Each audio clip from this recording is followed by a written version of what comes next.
Today we're up here at Reelfoot Lake with Ronnie Capps, the Captain America of crappie fishing.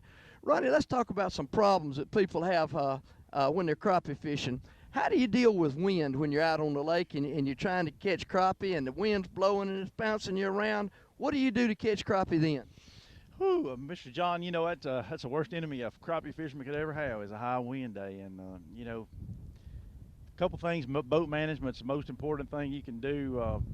Dragging some, if you're in open water and you're not having to deal with a lot of structure, you can drag drift socks. A lot of people use like trips. They'll have 3 drift socks out, and they work real good. You just have to adjust the socks to the wind speed. I mean, it's pretty easy and also the boat size and the people that are on board. I mean, your boat's almost like a sailboat when you got more people in there. So just adjust it where you can control the speed, the bounce that you're dealing with in a boat. With this kind of waves that we're looking at right here today at Reelfoot, it's terrible. It's terrible for getting bites. So the way to basically fight that is to use an ultralight rod.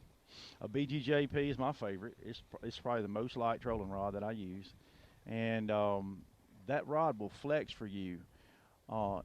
In conjunction with that flexing rod, I'll go heavier on a live minnow rig sinker. And what basically you're doing is creating a shock absorber kind of system. Say go to 1.5 ounces or even 2 ounces of weight, and that weight is going to make your pole flex much more at each wave. When you have a bounce in your boat, each time the boat bounces and goes up, that heavy weight is going to make your pole bend rather than rock with each wave. So basically, you creating a shock absorber kind of system there with a minnow rig.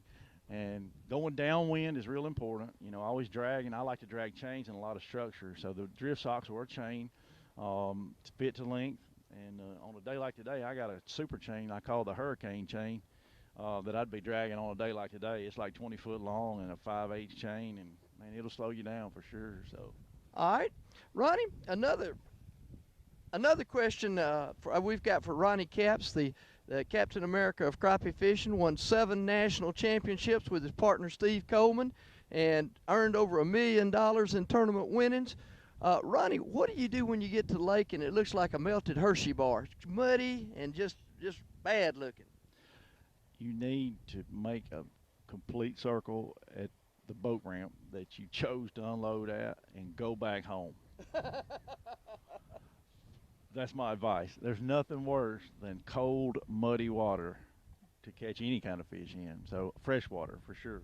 All right, now I know that even when that's what you're saying, go home. But when you're tournament fishing, you got to fish on the day that you're there, regardless of the water conditions. What do you do when you have to fish in water like that? Yeah, it's just a matter of basically taking a map and locating areas that are not affected by any fresh water or any fresh influx of water. If you're getting heavy rise in water, it'll usually push back into coves that don't have any kind of runoff coming into them, and that water will clear fast. So I look for water that's at least fishable. And I've had terrible situations where I'd get a big rain before a tournament and have huge fish found that I thought I could win a tournament with, and then have to resort to locating water that I can catch fish in. And it's just a matter of finding places that are not affected by a quick rain. It's rare that the entire lake would be muddy. I mean, there's always going to be some places you can get to and find that's going to be fishable, as far as I would, quote fishable. I mean, you cannot catch crappie in super muddy fresh water in any kind of numbers usually. I say that. Okay.